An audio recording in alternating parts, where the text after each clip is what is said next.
In recent times, the Subaru WRX has been outplayed by plenty of hot hatches, but this new 4th generation model promises to bring the fight back.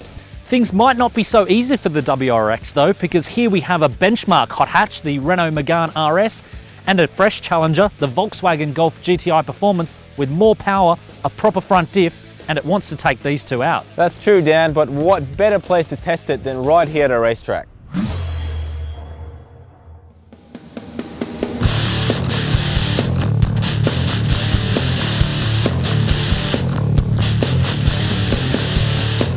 Okay, so there are some differences between these three cars. The Megane RS is a 3-door, the Golf GTI a 5-door hatch, the WRX obviously no longer a hot hatch, 4-door sedan only. All three have 2-litre turbo engines, but the Golf GTI Performance is the only one here with an auto, the WRX the only one here with an all-wheel drive, but these two have some pretty clever front diffs. That's true, Dan, but a clever front diff is never going to be the same as a proper all-wheel drive system, which you can get for less. It is cheaper at 39 grand, about 10 grand less than these two, though you do get more equipment.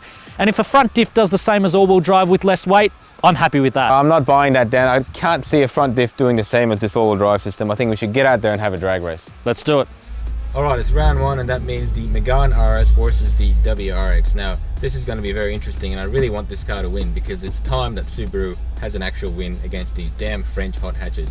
Okay, so coming up to the line in the Megane RS, and I must admit just quietly, I am a little bit worried. All Albors has to do is dial in revs and dump the clutch, and the all-wheel drive, quite brutally, will take care of the rest. Let's see how we go.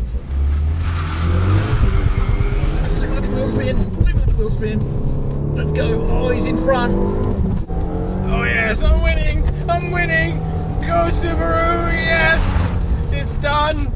That is a loss to the Megane RS. Okay, it's time for round two, and that means the Golf GTI Performance Pack. Now this has got launch control and a dual clutch transmission, so it's got a few advantages over me. I'm really hoping I can get that start that I need to jump on him, otherwise I may be toast. In the Golf GTI now, I cannot let the WRX get 2 from 2 here, so I've got launch control on my side, it's activated. I just have to go into drive, keep my left foot on the brake, right foot planted on the accelerator. I think we're almost ready to go. Oh, he's got me off the line, he's got me off the line. I'm gonna reel him in, Yes! No, I'm not. No, I'm not gonna reel him in. Oh, that launch in the WRX is just too good. Oh dear. So Dan, let me get this straight. I beat you in both cars, right? That Look, clever diff and all? Look, the clever diff isn't going to make a difference in a straight line. I admit the all-wheel drive had better traction. In fact, even this launch control thing struggled a bit. So you pay more money for less performance? No, because the front diff is for corners. Look at all this circuit. For corners everywhere. This is what this car is all good at. No, these will come into their own in the corners. That's rubbish. You know what? I'm getting out of the track. Come on. Corners. Let's go. Corners.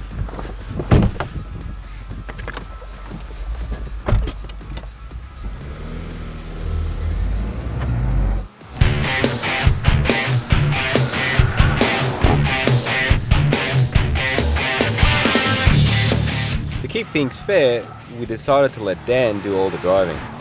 So first off, we're going to see how fast the Golf GTI goes around this track. Now the lap record for a normal car on normal street tires is around 47 seconds. All right, come on Golf, you can do a good time. Here we go, first lap, go! Feels so light on its feet, this thing, and the drive is better than any Golf GTI I've tested.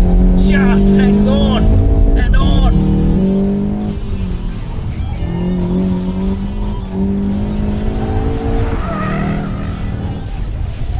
Okay, here he comes.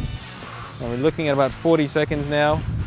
42, 43, 44, 5. Oh, not bad. 46 seconds, 46.06. That felt pretty good. I reckon I've got a chance. Okay, into the Renault Sport Megane now, one of my favourite hot hatches because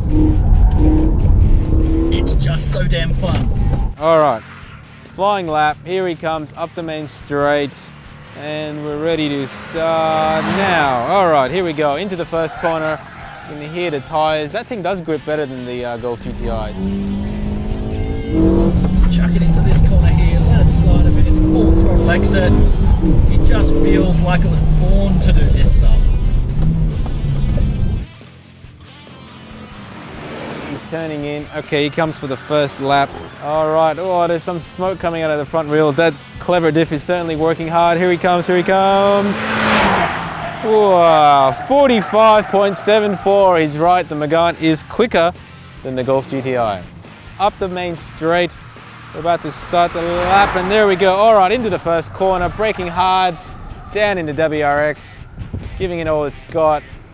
He's secretly hoping that the Megane will beat it, but I have a feeling that car is not only the quickest on a straight line, as we've proven, but also the quickest around any track.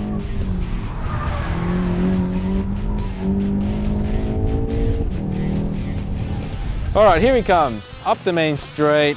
Here he comes. Oh, it's looking really good. Wow, 44.8. That just mauled the Megane by over a second. That's pretty good. So Dan, I don't want to gloat, but the WRX beat the hot hatches not only in a straight line, but also around a track by a whole second. Yeah, look, Abels, I know you did the international launch of this WRX, but today was my first day driving it and it blew me away. I've driven the old car on this track and it was soggy. This is punchy, poised, beautifully balanced. I love it. I guess that just leaves its interior then. The interior is a sore point, and I know from this morning that it is quite laggy down low. That diff has transformed the Golf GTI. It's still the all-rounder, and this Megane, the tactility of its controls are race car-like. I don't know about that, man. For 39 grand, I just can't look past this car. Look, you're right, 39 grand, it is a stunner. I have a lot of love for this new Rex.